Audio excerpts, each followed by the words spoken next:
Hi love bags, welcome back to my channel. Today we're going to be doing a get ready with me and book review wherein I will be getting ready and reviewing a book as you would expect. It's always so exciting when I get to do a book review on my book review channel where I review books. That's always super fun. So the book that I wanted to review for you today is Black Sheep by Rebecca Harrison.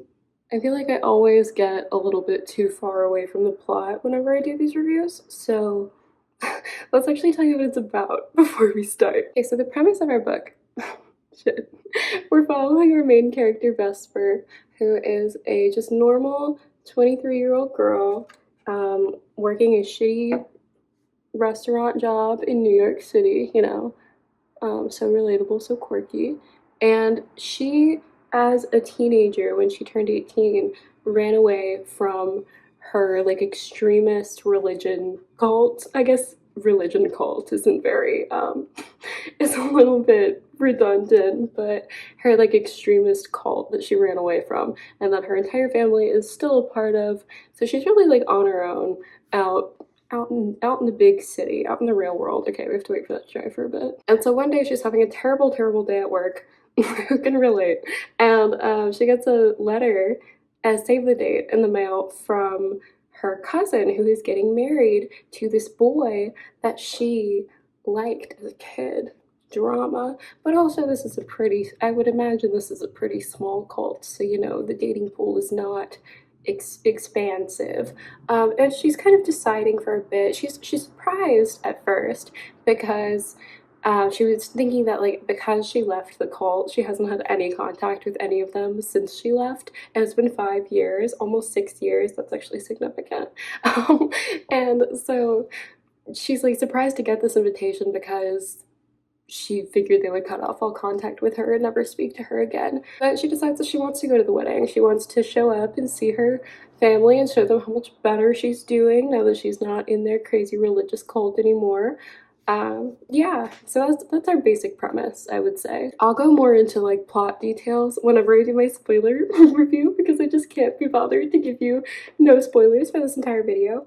But my very brief spoiler-free review is that I liked this book. I think I gave it 3 stars. Like, I liked it, but I didn't love it. I thought it was good, not great. Overall, I liked it. I thought it was a bit too, like, Gen Z quirky for me. Like, maybe just because the main character was 23, there was a lot of, like, not a lot. There was every so often a bit of slang and like Gen Z terms in the book, and I personally don't really love that, and I also feel like it doesn't age well. So like as the book gets older, I feel like it's not going to hold up as much because that slang is in there.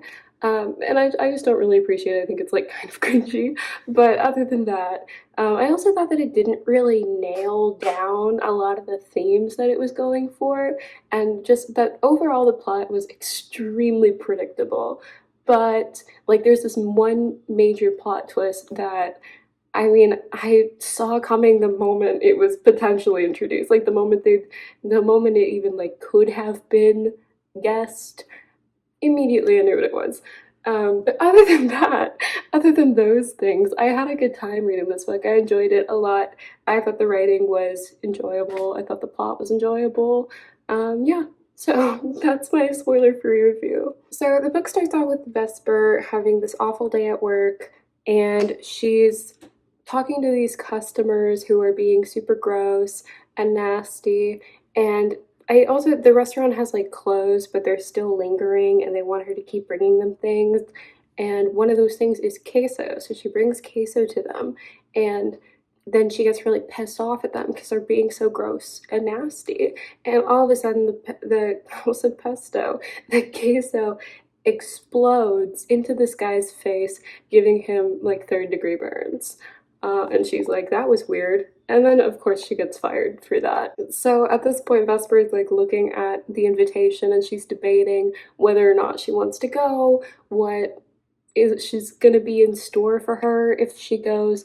Her relationship with her mom is really bad, partially because her mom is this like famous actress. She's a scream queen, so she's like a very famous horror movie actress, and yeah, yeah, they just don't have a good relationship. It really seems like her mom is pretty neglectful and just like doesn't really enjoy being a mother. Oh fuck. And that she just hasn't really been super nice to Vesper throughout her life. And Vesper also looks a lot like her mom. So there is this kind of tension with where people will tell her that she looks like her mom, and this upsets her. And I would think also like further makes her relationship with her mom worse because she sees her mom in herself. And like that's really difficult when you come from a home like that to also see your parent in yourself. Like that's really, I think, a really interesting topic that the book explores.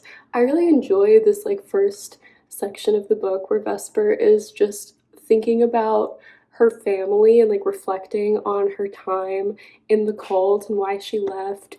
She talks about like all the crazy like prayers that she would do, and like how how they would always talk about like, oh, the sinners are gonna be damned in hellfire, all that. I think the cult is called Hell's Gate, I think, which, correct me if I'm wrong, is like only slightly different from the real cult where they all drank the Kool-Aid. Is that? Yeah, yeah, it is. So I don't know, like, I don't know if that's like, if I don't know if that's super sensitive to name the cult like so close to a real cult where people did commit mass suicide, including like their kids. Like, I don't know if that's super um that's a little iffy to me. But you know, that aside, I did like reading her reflections on the cult and like her reflections on her relationships with her family members. The cult town is called Virgil, or maybe just the farm complex is called Virgil. I think it's a town. Um, and I like that for reasons that I'll get to in a second. And so she's walking into the cult cathedral, and she's seeing all these people that she hasn't seen in years since she was 18, and they're all praying, and I think this is the rehearsal for the wedding. I kind of forgot what the actual event was, but I think it's the rehearsal. And so they're all just like worshiping and praising the Lord, and then at the end they're all like, amen, hail Satan. I was floored. Oh my god, like that was crazy. That was so good. Um so like I gagged. Like that was crazy. But I upon reflection, I was reading the audiobook, so I had on my phone like a very small image of the front cover, but whenever I actually looked up a picture of the front cover, the little sheep on the front does have devil horns and red eyes, so maybe this would have been less of a surprise if I had actually gotten a physical copy of the book, but I had very few pixels to work with, so okay, this took me out. This was crazy. This was so fun. I love that. That's so silly. And so she's at this cult town, she's talking to all these people, she's talking to her cousin, she's talking to this guy that she likes as a kid, and her mom's being an asshole to her. And then she like there's this part where she starts talking about how like, oh, she didn't know her dad, or she doesn't remember her dad that well, and like he left the cult X amount of time ago, and she only has this one picture of him, but it's this like Disney movie setup where his head is out of frame and it's just like his arm holding her or something. And so immediately I was like, oh, her dad's Satan, right? Like, oh, her dad's the devil, she's the Antichrist, and like that's gonna be the plot twist. And I like even wrote that on my Goodreads. That just seemed extremely obvious to me, given what we were dealing with. But you know, we don't know for sure quite yet, so let's just hang on to that. Why I like that the town is called Virgil, because Virgil is Dante's guide through hell in the Inferno. I think that's cute. And then also it should have been a moment of foreshadowing for me, but it went over my head. I didn't think we were I didn't think that it was this kind of book. I also enjoyed the section of her in the cult town. Like I think it was kind of interesting to just like see them interact, see how she's dealing with their like religious extremism now that she's out of it. And Yeah, I thought that was fun. I think that cult stories are fun in general, though. Not like not like real ones, but fictional cults I think are kind of fun. I actually, my mom texts me probably every like 4 to 5 months begging me not to join a cult. Just like completely out of the blue, she'll send me a text begging me not to join a cult. She sent me one as I was writing the notes for this video, actually, which I thought was very topical. I don't know where this fear comes from, but I mean, actually, my roommate did recently escape a cult. And actually, that same roommate, uncle runs a very large cult. So I mean that could be it, but I'm not gonna join this like random and and actually in sophomore or maybe I think freshman or sophomore year, one of my friends started going to the like recruitment meetings for this one cult that recruits at university campuses just to like see if she could resist the brainwashing, I guess. Like she knew it was a cult and she would like go to the meetings anyway. So you know what? Maybe I have given my mom reason to be afraid that I'll join a cult. They do seem to kind of exist in the peripheral of my life a lot. So, but so Vesper, they do the wedding. It's great. She makes out with the boy that her cousin is marrying like the night before their wedding. I think it's at this point that she does that. I don't remember if it's now or if it's later, but regardless, this boy that her cousin is marrying, her cousin who was like her best friend in childhood, she makes out with her fiance. And so she leaves. Oh no, that's actually, I'm getting ahead of myself. Her dad comes in during the wedding and is like, hey guys, I'm Satan. And everybody in the cult is like worshiping him. They all know that he's Satan. They're all worshiping him. They're so glad that he's here. And Vesper is like, you're crazy. You're weird. I'm gonna fucking leave. And he's like, Vesper, like you're the Antichrist. And he does some magic for her. Actually, I don't know that he does magic at this point. Anyway, Vesper leaves. And I understand psychologically. I understand that if I went to my dad's hometown and all of a sudden everybody was telling me that my dad was the devil, I wouldn't believe them. But but in this book, it's so clear that her dad is the devil. It's so obvious that he is truly the devil. So whenever she was like resisting this idea, it was a little bit annoying to me because I was like, okay, we know he's a devil. Like I already guessed that 20% ago. So can we just move on? Can we just accept that he's the devil and let's get on with the story? But so she goes home back to, she somehow gets another interview with her shitty restaurant job. And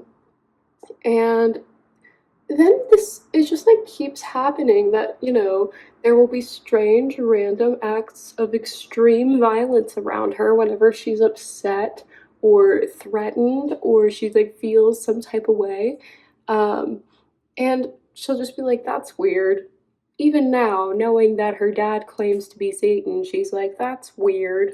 Um, and she goes back to the cult, and I can't quite remember what causes her to go back, but she does somehow. And so she's back at the cult and she's talking to her dad, and he's like, it's time for the apocalypse. You know, we have to get on with the apocalypse, and I need you to be here to do it. And she's like, what the hell? You know, why? And he says, like, oh, well, the humans, they're killing the earth. They deserve to die in the hellfire. And like every day the earth gets hotter because of their overconsumption and pollution. Hold on. Why is the devil preaching to me about environmentalism? Why is the devil making a moral argument for the destruction of humanity? Why is the devil upset that the earth is getting hotter? Isn't that good? Wouldn't he like it if it was a little bit hotter? Doesn't he like, don't we typically associate the devil with hot spaces? So I just don't really see, like, that was crazy to me. That was honestly, that was the craziest part of the book to me, was when the devil from the Bible started taking an environmentalist stance and like preaching to me about it. Genuine, like I can't even describe the way that the scene is written any other way than just like preaching. Like he was just preaching about environmentalism. I was floored, which was insane. I also think it's a little weird that the cult that worships the devil from the Bible still believes that sinners like go to hell to be burned forever.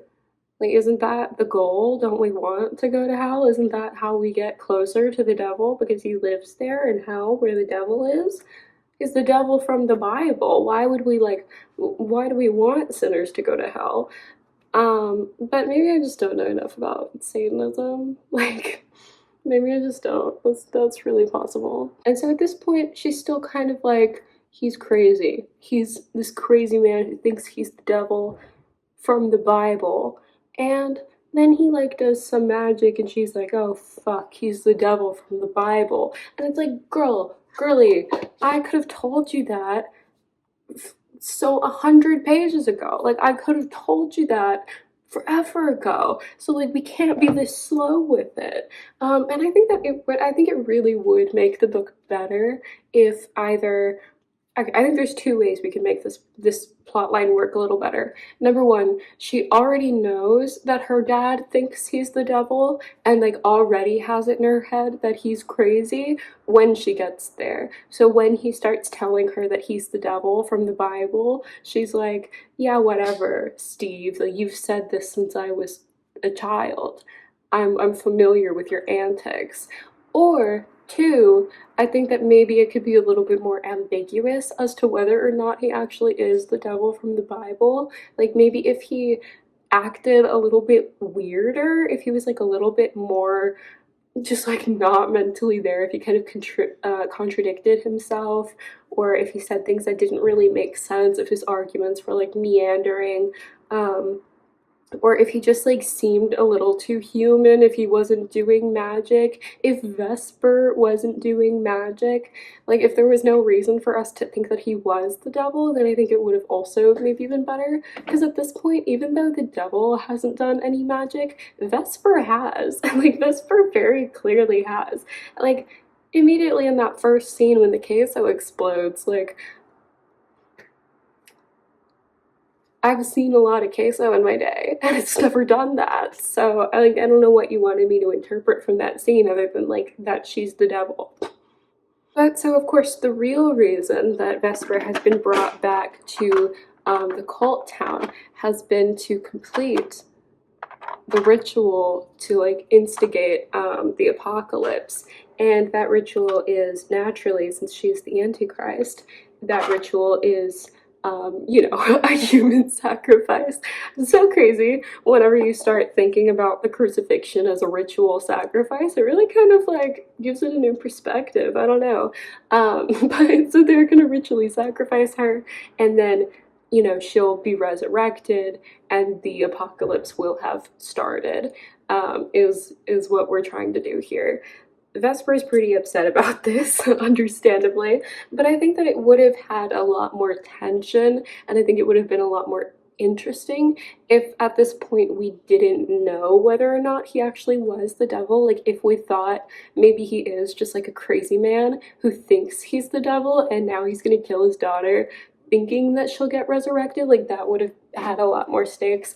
And then when she does get resurrected, we would know for certain that he is the devil. So he wants to ritually sacrifice her. Her mom is there and she's like, Mom, what the fuck? And her mom tells her that she never wanted to be her mom, basically, like, never wanted her. And like, don't get me wrong, that's a fucked up thing to say to your daughter, but it got me thinking about how this is gonna sound kind of invasive, and I know that's crazy because they're not real people, but it got me thinking about like how Vesper was conceived, because I would think that to like be a perfect antichrist, to be the perfect opposite of the actual Christ, this would be an immaculate conception, right? And but that's not really made clear to us. Like, it doesn't really, I'm not really sure if she was an immaculate conception. Maybe that is the implication, but they don't make it clear. And if she was an immaculate conception, that makes me sympathize with the mom so much more, because you can really talk about how, like, if this was like a forced pregnancy, basically, and like she truly did not want kids and is now being forced to have one. And then the devil leaves, like when Vesper is a certain age, and so it's just up to her to take care of this baby that she was forced to have. Because like just making it an immaculate conception, I think removes a lot of the agency that goes into having a child. Like if the mom just like got pregnant normally and had Vesper, I would be a lot less inclined to be sympathetic towards her because like, you know, consequences of your actions. But but if this was an immaculate conception, then like that's so fucked up if she wasn't cool with it. And I think that it could also be a really interesting point for like religious indoctrination in general, which seems to be something that the book wants to talk about. If the mom was like being told that this was such an honor and that she should be so proud and like so happy that she is able to have this pregnancy, but she knows that she doesn't want it and she knows that she doesn't have any autonomy over her body about it.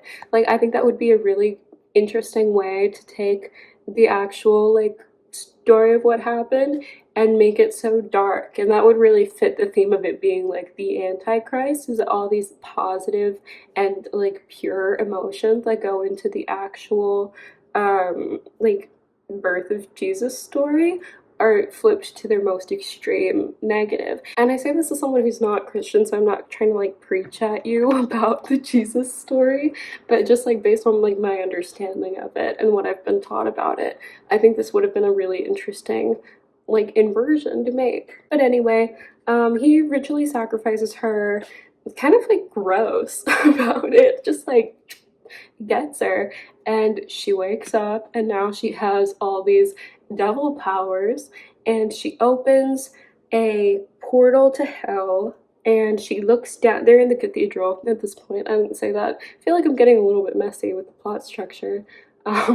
But she opens up a portal to hell and looks in it, and she's like, oh my god, like that's hell. And then she and her dad start to fight with their devil powers, and he's being a dick to her about like, no, we have to start the apocalypse, bitch. And so she starts to like fight his power and like use her power to overpower his power, and the portal to hell starts to get bigger and like drag people in, and so all the people from her cult are getting dragged into hell. And she like thinks about this for a minute and she's like, well, that's what they deserve. She's like, they ritually sacrificed me, so this is what they deserve. And like, I get that in the moment. I get like being upset that you've been ritually sacrificed.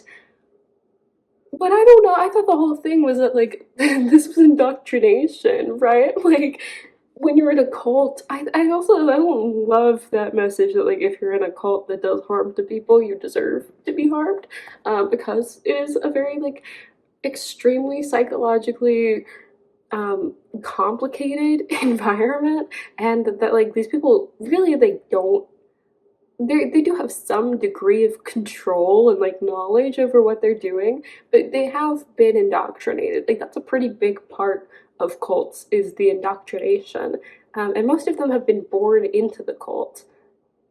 And he is the devil. Like, let's also talk about that. It's not even that like they're worshiping a man who tells them that he's the devil. He is the devil, and he does have the power to do devil things to them if they fight him. So like this, like if you're gonna join a cult, you might as well join one where the god of that cult is there and can hurt you if you leave. Like that's the one where you have the best excuse not to leave, right? Because you know that it is true. You have like physical evidence of what will happen to you if you leave. And then in the final hour, like she and her mom have this moment, and her mom like kind of tells her to fight her dad like without words. They just have this look that passes between them and they understand each other. And so she fights her dad and she wins, and everybody in the cult has gone to hell. And I'm like just supposed to be cool with that ending. That was crazy. I kind of like it as an ending. I think it makes Vesper very I think it makes her complicated, but the book doesn't really seem to acknowledge this. Like the book always portrays the way that it speaks of Vesper is always very like she's the good guy in this situation. But I think it does kind of make me as the reader think like, is she actually good, or does she have some like devil qualities to her that make her inherently like a bad person? Because like I don't think that you can I really don't think that you can morally justify sending your entire family to hell. But that doesn't really seem to be, I don't know, that's not really like a moral quandary that the character ever has to go through. Is like, well, was that maybe a bad idea? Was that maybe not what I should have done? She kind of just like, well, they're in hell now and there's nothing I can do about it. Which is kind of what I meant when I was talking about like themes of the book just like not totally working out for me, because there does seem to be this major question of like breaking away from a cult, and she talks about like how difficult this was for her, and then like to just do this to everybody else in the cult seems really extreme and bad to me. And then the book concludes with her going back to the cult town to see a documentary made about her mom and the cult people. And it's kind of, the documentary is kind of like, and maybe there's a daughter, and maybe she's the Antichrist. Which is like fun and quirky, I guess, because her mom was like a film star. I actually don't want to do eyeliner. But yeah, so that's kind of how the book ends, on this note of like, well, now she's striking out on her own, this like young woman who's got nothing in the world except for her demon powers. So true. But yeah, I thought the book was fun. I enjoyed it for, oh fuck, that looks so bad. I enjoyed it for a very large part. There are of course like some things that I complained about, some things that I didn't love, but really overall, good book. Had a good time. I think that my only, I think that there, yeah, I stand by everything I said in this video, obviously. I'm not gonna go back on it right now, but I do think that naming the cult after a real cult that resulted in a mass suicide was not cute. I think that was a bad idea, and she shouldn't have done that. But other than that, that's pretty much what I think, how I feel, where we're at. Yeah, so let me know if you like this style of video, a little bit less of a little bit less in depth than my past couple book reviews, a little bit more chill. So see you in the next one. Goodbye.